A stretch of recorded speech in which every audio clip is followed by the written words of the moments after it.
Every one is powerful as the other, but I want to talk about three of them.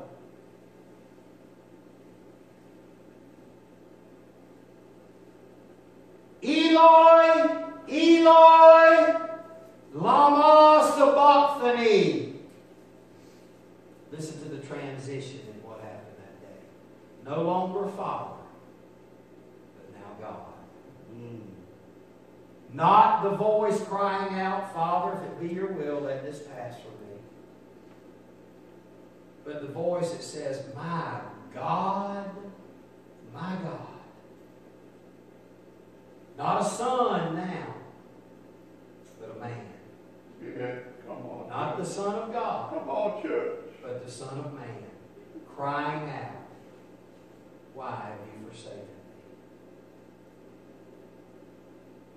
Father, now back to Father. Father, forgive them. They don't know what they're doing. Jesus. And in the brutality of that death, he looks down and speaks. Father, forgive them. They don't know what they're doing. He gives up the ghost. He cries, it is finished. But in between, forgive them, they don't know what they're doing, and it is finished, he remembers his mother, who is there with John, the one that he loved, the disciple that he loved, the one that laid his head on his breast at supper.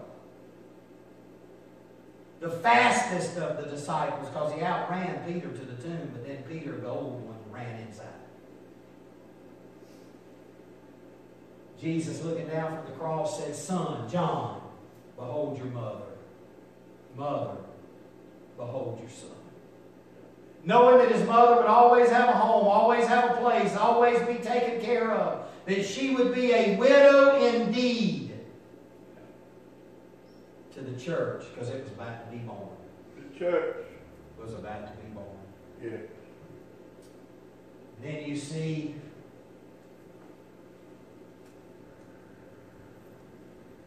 the spear being thrust into his side, and out coming water and blood.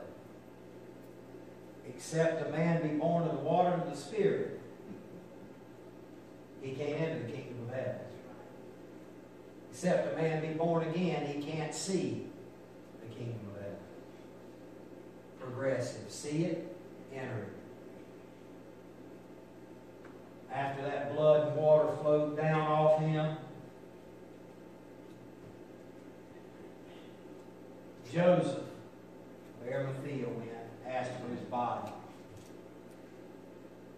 Took it down, cleaned it, washed him, prepared him for burial, and then a dude named Nicodemus showed up with the burial spices.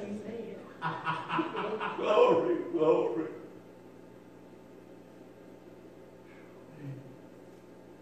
His confusion had become commitment.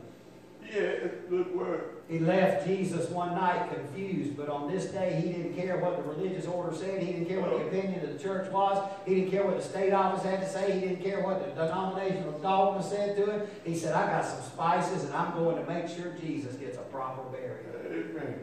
Amen. Because he had already made a confession. This was his confession. We know you're a teacher sent from God, for no man could do the mighty works you do except God be with him.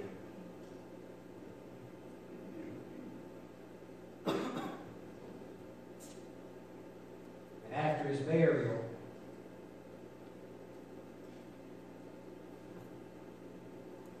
the sun set.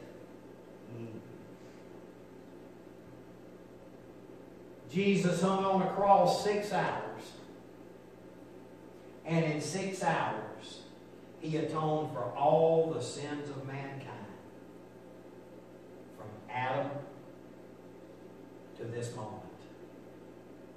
And will continue to atone for them as long as this thing goes.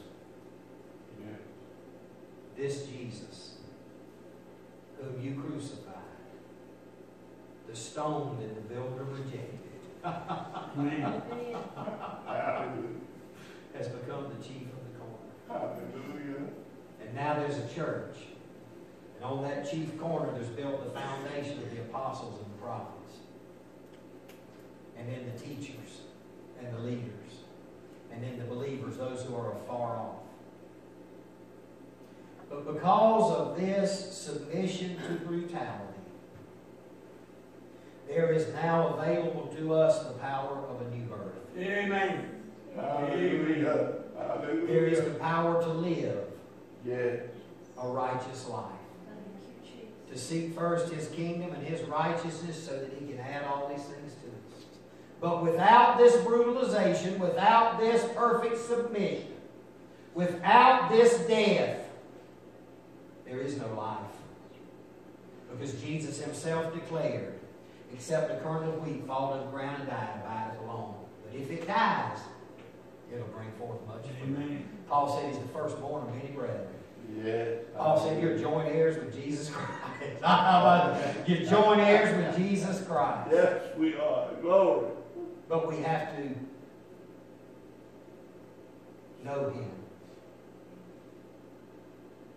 In the fellowship of His sufferings, in the fellowship of His sufferings, being made conformable to His death, being made conformable to His death, that we might be resurrected with Him on Resurrection Day. So I'm going to ask you,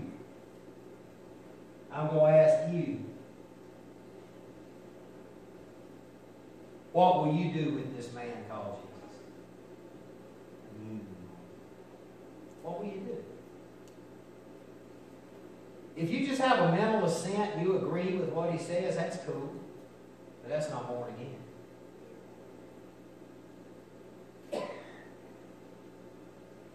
If you've never been broken, then you haven't fallen on the rock. Because Jesus said, you'll either fall on the rock and be broken, or the rock will fall on you and crush you. But one way or the other, you got to deal with the rock. Amen. I got to deal with the rock. And I got to deal with the rock every moment of it, every day, as long as I live this life. I don't get to be broken once.